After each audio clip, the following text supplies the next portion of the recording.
Where does energy actually come from? How is it located? 60 to 70% of the oil and natural gas beneath the Earth's surface is in places that haven't seen sunlight in millions of years. Not because we don't know that it exists, but because it's essentially stuck in tiny pores thousands of feet below us.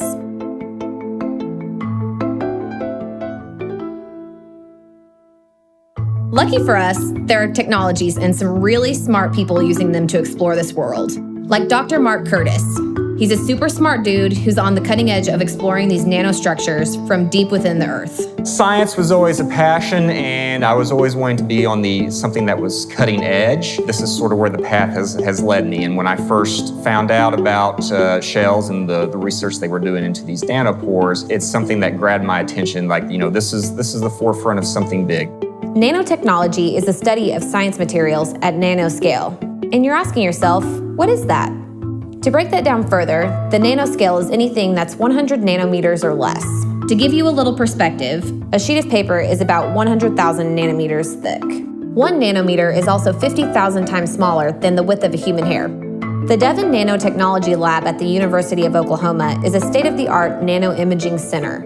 They have several microscopes here, including 2 dual-beam electron microscope systems, an X-ray CT scanner, and a laser scanning confocal microscope.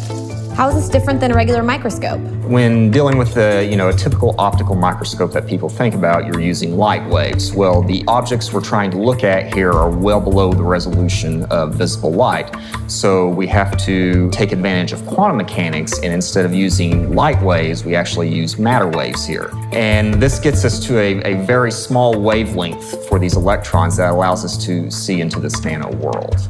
Essentially, it's creating a map of how oil and gas is trapped in itty-bitty spaces below the Earth's surface and allowing us to understand how we can get it out. The research they do here is such a tremendous benefit to the industry in that when they started looking at these shells, the idea was, let's frack it with more pressure, more water, more sand, let's hit it with a bigger hammer. And sort of the approach that we take here, and a lot of the students' research factors into this, is, let's not hit it with a bigger hammer, let's hit it with a smarter hammer. Let's develop smarter tools, let's develop, more intelligent recovery, let's develop better recovery.